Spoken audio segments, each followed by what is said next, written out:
You keep telling me to make it, yeah, to the spot where we would stay lit, and finish bottles never wasted, yeah, cause that's where I'm from. Hello and welcome to this episode of On Campus. I'm your host, Steven Babb. Today I'm joined by a very special guest. She's formerly on the Solano College Board of Trustees, now currently sitting on the Solano County Board of Supervisors representing District 2, Monica Brown. So Monica, for our viewers out there that are not familiar with local government and its structure, why don't you tell us a little bit about the Board of Supervisors and what District 2 covers? Got it. So, and welcome. Thank you very much for having me here. And as you will learn more about me, talking is not hard at all. So, Board of Supervisors. So we have, the city government. So you have your mayor and you have your city council, and they govern just the city. So the incorporated area. So county deals with the unincorporated. Okay. So in District 2, so my district is the Costco where Fairfield is, Green Valley, down 680, all around, all of Benicia, and so down 780, and then Georgia Street and Vallejo, and then south. So I have Cal State Maritime Academy, and I also have all of Mare Island. So I have a very diverse, fun district. I love it. I love the diversity of it. And so what the county does, we have 19 departments. So everywhere from the sheriff's department to health and social services, which is a big chunk of our $1 billion budget, to make sure that we have a CalFresh, which is food stamps, and to all of those kinds of things. So it's a myriad. Public defender,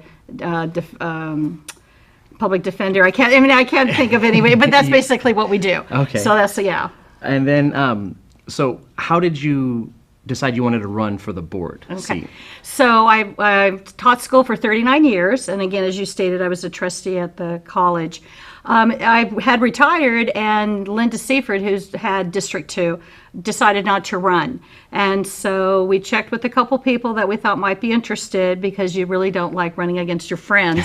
And then found out the list of the men who were running, and I thought about it, and I thought, I can do this job.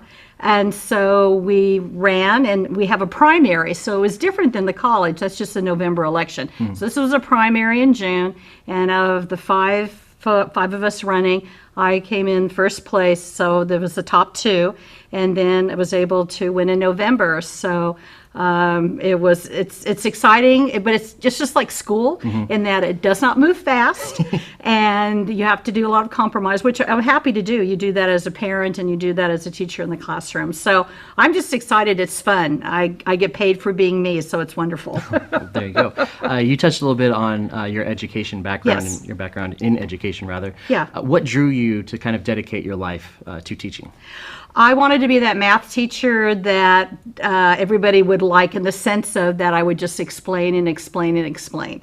So I run into former kids now who go, you just kept explaining it and I got it, or I know I wasn't really nice in your class, but I grew up and now I'm okay and I've got my degree. So it's just kind of fun to have a life with students. But more than that, I coach soccer and basketball, and so it's fun to see them grow up. But what's really exciting for me is that when I would see them during summer school, they'd walk in and their eyes would open up like, oh my gosh, I'm going to have Miss Brown again.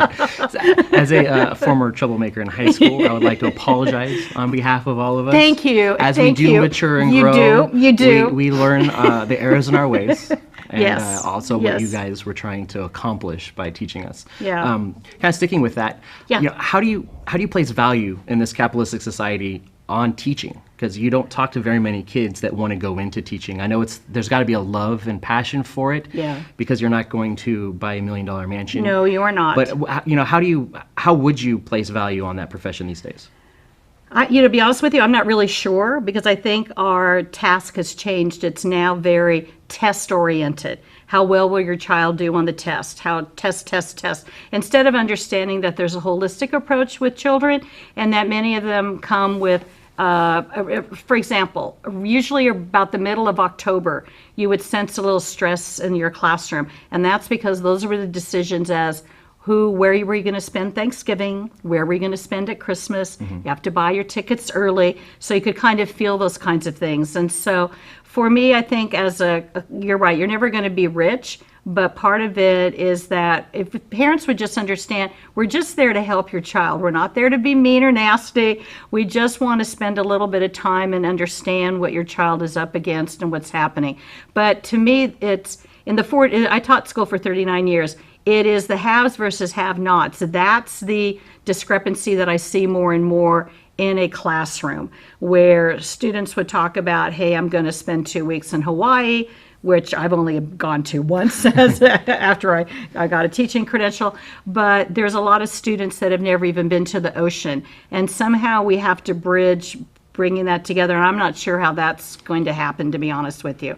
So that's the part that bothers me, is the haves versus have-nots. And you see that a lot, not only in Fairfield, Sassoon, but I see that a lot in my district. Yeah. But parents don't really value us. They claim that they do, and I appreciate when they pass bonds, because at the college we're building a new science building, we have the auto tech, so they see the value in it. But sometimes I don't see that they understand what we have to do, what teachers have to do to become a teacher. It's credentialing, and you have to still keep taking continuation classes, and here at the college have a master's degree and still have to take continuing classes. And we kind of do know what we're doing, so just kind of step back and let your child grow up. This is where you should let them make their decisions. Don't keep making them for them.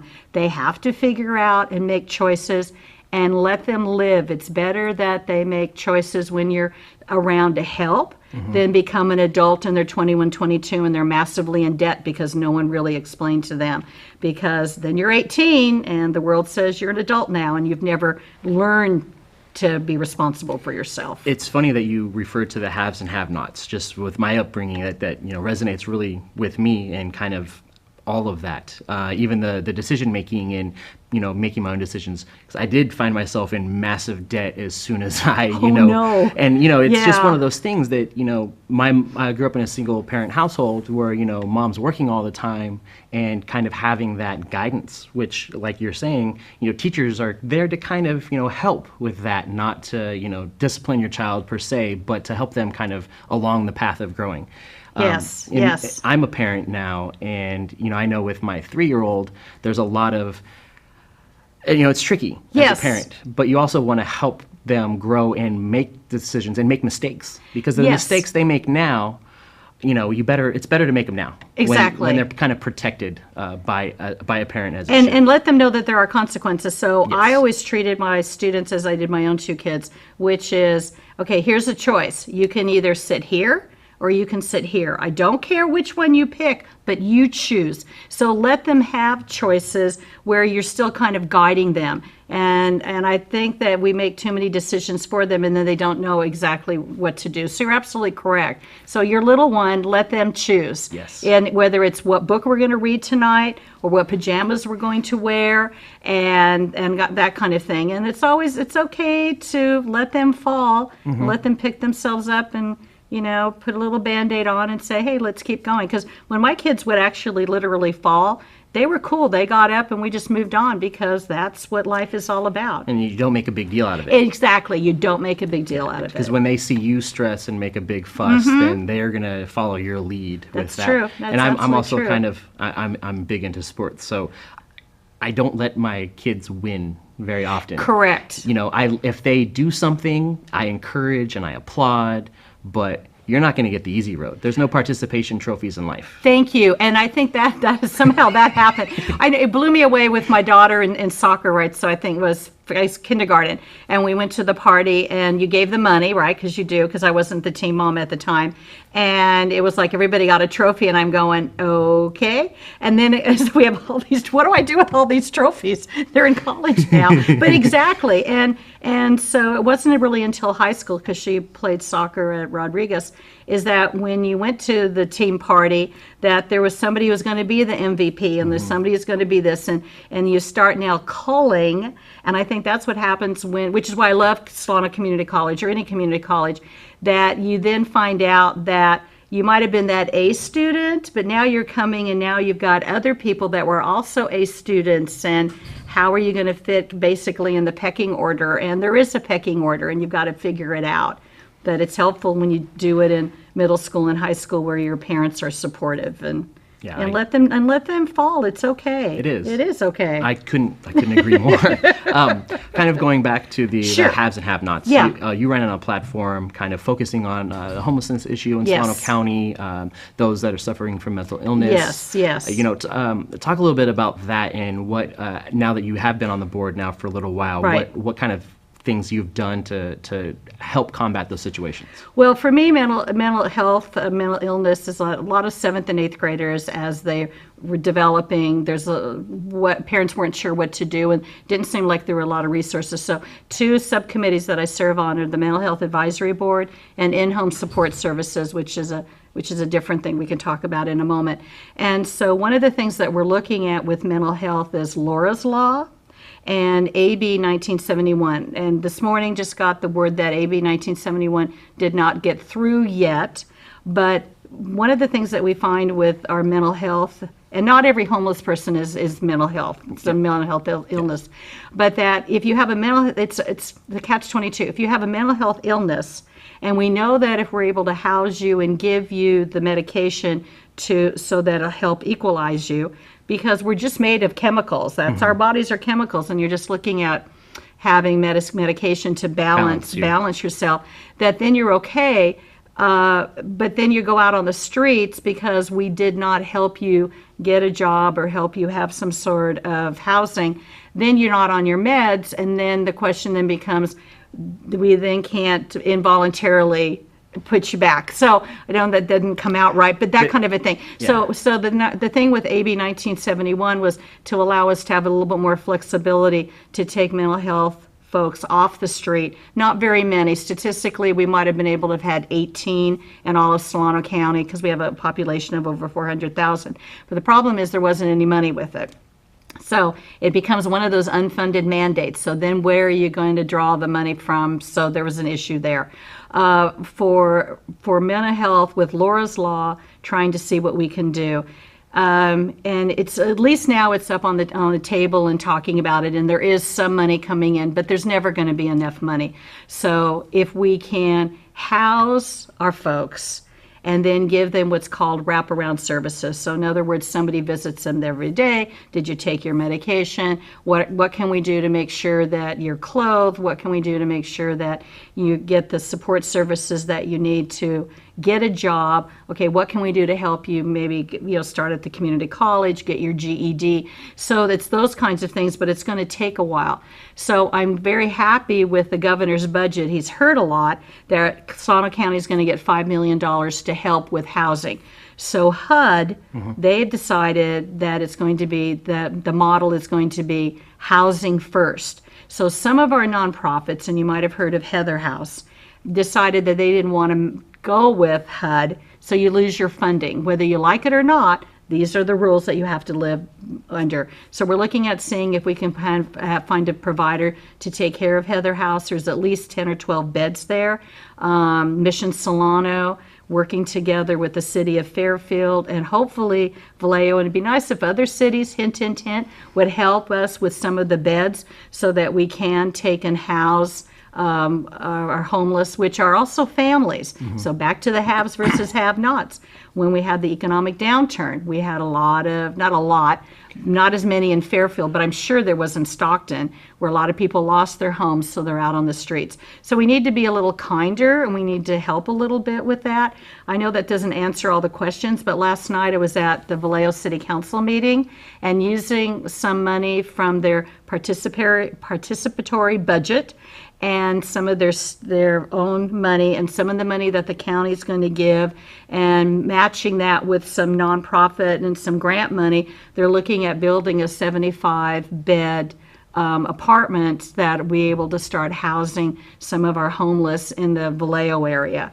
Unfortunately, it'll take a while. Nothing moves fast, so it'll be like probably 2021. But at least I feel like if we don't start, you're never going to get anywhere. Yeah. And so I'm hoping with this $5 million, and there's also 2 initiatives that I believe have qualified for November to help with not only homelessness, but affordable housing. So for example, we do not need 3,000 square foot homes that are over 400,000. So I'm trying to change the narrative. So where's that second grade teacher going to live? Where's that city worker? Where's that county worker going to live? And what's wrong with a 1,200 square foot home? It is okay to have one bathroom. I'm the oldest of 6. Our home was about 1,000 square feet, and we seemed able, with 6 and 2 adults, parents obviously, to live with one bathroom. It can be done. You don't need a formal dining room because you're only going to use it at Thanksgiving and Christmas and Easter. So I think we need to look at that. So when people have roots, that's one of the things that changed here, because I've lived here since '85, is that I was able to buy a home. I like to say Rodriguez High School lives near me. I'm at 18 months and it's mine, yay. But I had roots here. So my kids went here. I happened to teach in the same area. I was very fortunate. But that's how it used to be. It used to be. And it's the same, my concern with city worker, county workers, the second grade teacher, the emergency room nurse, is that we do not live in the same communities that we serve. And that to me provides a very bad disconnect. I run into kids all the time at Safeway.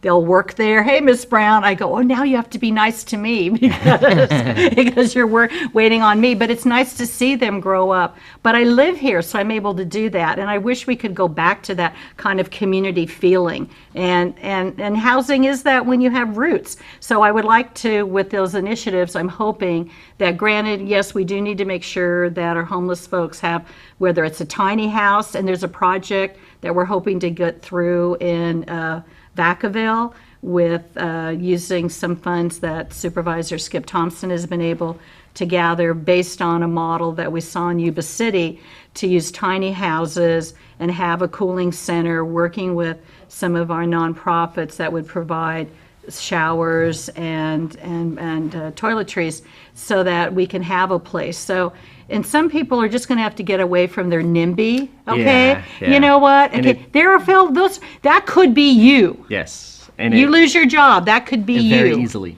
Very easily. And I think value is placed on the wrong things in this Yes. society. You know, Yes. having the big mansion that you want to see on Cribs with your 5 bathrooms, there's only 3 people living in the home. Yes. And it's a glut of excess that I think is a big problem. I concur. And that's part of the have-nots. Yes. I mean, the have-nots looking at that the going, haves. That's why? what we need. Exactly. And it's completely not what you need. And- And right. you spoke about community. My family is from here. You know, my grandparents went to high school here. Wow. I went to school in Napa, and from middle school to high school, even some elementary school, had the same teachers that my parents had, which you don't see that anymore. No. It's too much of a transient lifestyle. I concur. And you move and move.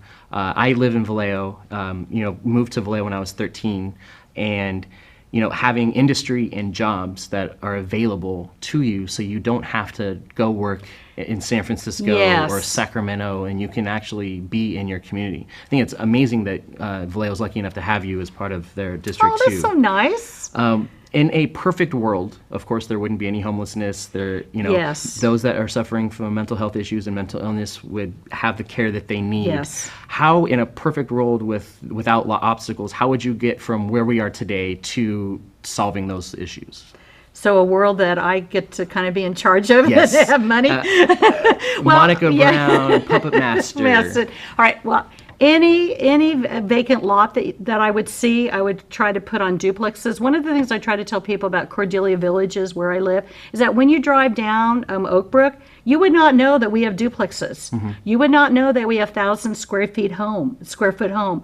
And so that would be, I would like to put in like duplexes. I would like to have single story so that those folks who are entering into their 70s and 80s and don't want a 2-story home have a place to go where they feel safe.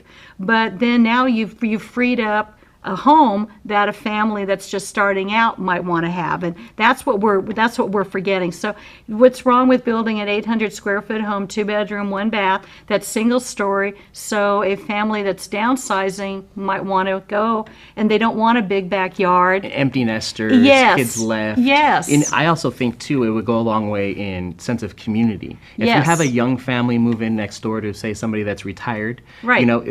you have no choice but to kind of develop a bond with your neighbor, and kind of it'll open your eyes to different experiences. You think of movies like Gran Torino, where you've got the older gentleman living next door. Yes. It might not be the best on the surface. Might not but be Clint Eastwood. It might not be, but it always seems to work out in the end Exactly. for the better. And Exactly. having that sense of community in Solano County, I think would be huge, because there's not, I make it a point to learn who my neighbors are, because when I'm not home, they're the only eyes I have on my home. Right. And you want to be able to trust and know your neighbors to, not only know that they're not going to break into your house when they see you leave for work in the morning, Yeah. but also you kind of vice versa, you can help them in ways that, another neighbor might not. Right, and I concur. I'm thinking in my little court, we have now a little one that's 1 year old, but we do have folks that have been stable, and I'm the second owner. They're the original owners. We do have two rentals. One we've had a little bit of an issue on, but for right now we're okay. And that would be the negative that I have, is that I understand a rental. I get it.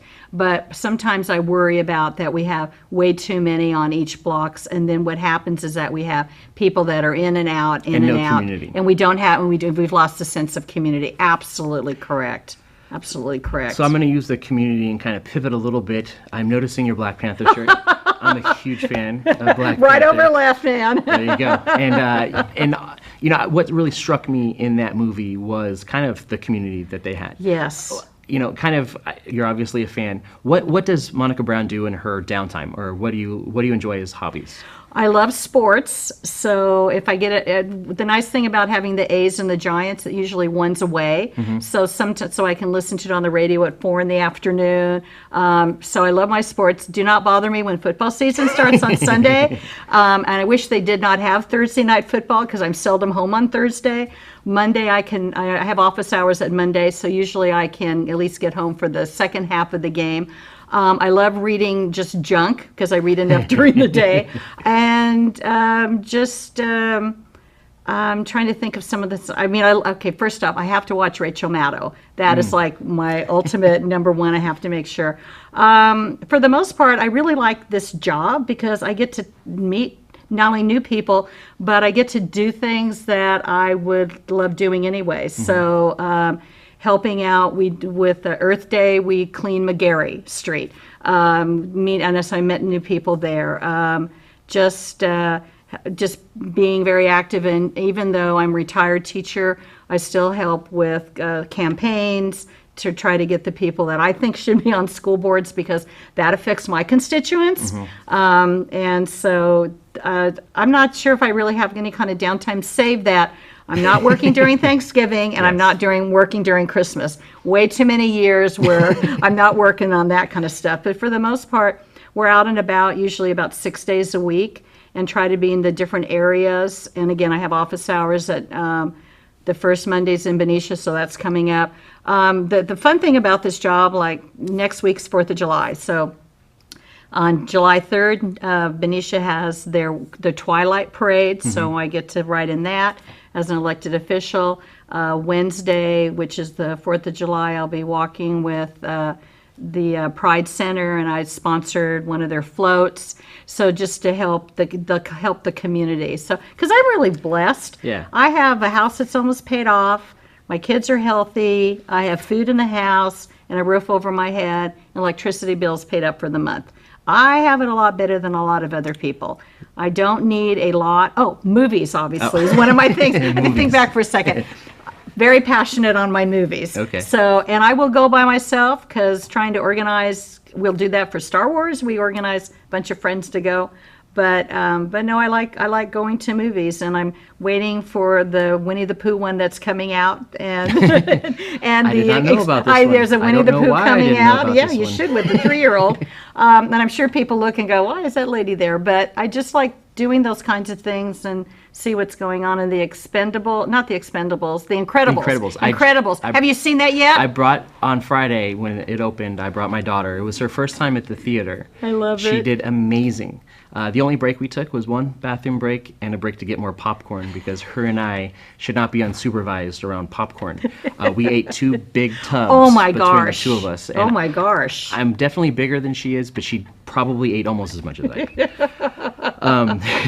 So for those of our viewers out there, Yes. young and maybe not so young, kind of taking a look at what you do and your involvement in the community and representing District 2, if they would like to volunteer or get involved in local government in any way, what would you suggest they do? One of the things would be commissions. So all supervisors have commissions, and city councils do too. But I'm just going to speak for the point of view for the Board of Supervisors. So years ago, I was able to get on the Civil Service Commission. This was when Gordon Gojkovic was on the Board of Supervisor. I applied and got on, and that opened up a whole new world outside of teaching. Because, you know, when you spend 39 years in what I call the rectangular prism, you really don't know a lot out there. And that opened up new people, got to meet new folks. That's where I met Trustee Pam Keith, who's a trustee here at the college. So that there's different commissions. So right now I'm looking for a couple of folks for myself. So if that's something that somebody who lives in my district might be interested, I want to get involved, but I just kind of want to put like little toe in, email me and let's meet and we'll talk, because I've got 3 or 4 commissions that I'm looking for folks. And it's kind of hard because sometimes they meet during the day. And so I don't like that because it's not fair for those folks who work a day shift. It's not fair.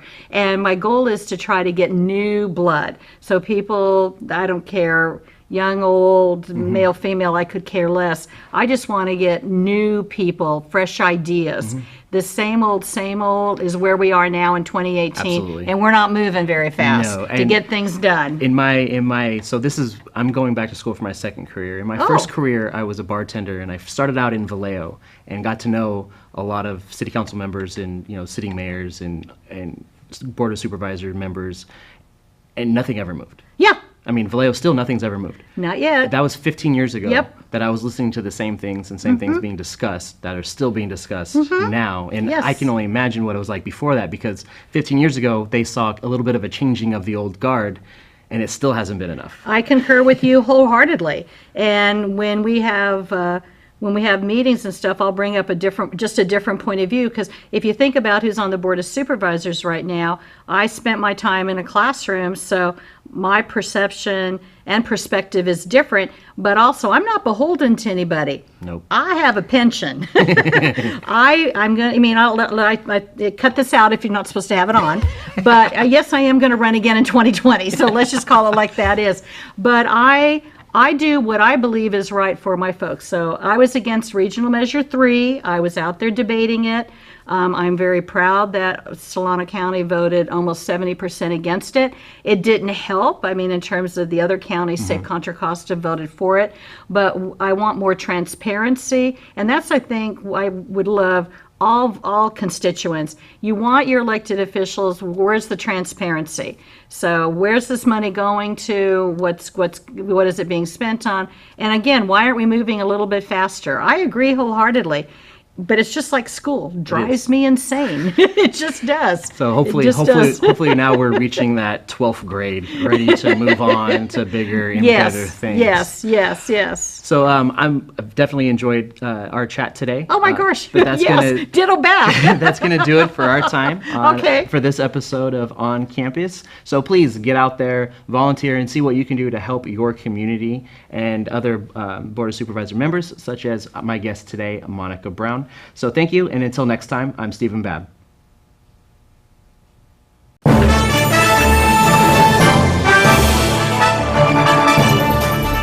The exponential growth from the program from my first year to my third year now, that's what keeps me coming back and keeps me excited and just like fulfills me as a person. It's so impressive, and we every time we walk in here, you guys are doing something different. It's great. It's nothing but opportunities here, and we have sports to cover, we have the equipment. Because the more ambitious you are, the more opportunities you'll have. On-the-job training is huge. You get the hands-on experience. When someone asks who can do it, you can raise your hand and say, I can do it. So Joining the class was the best decision I ever made.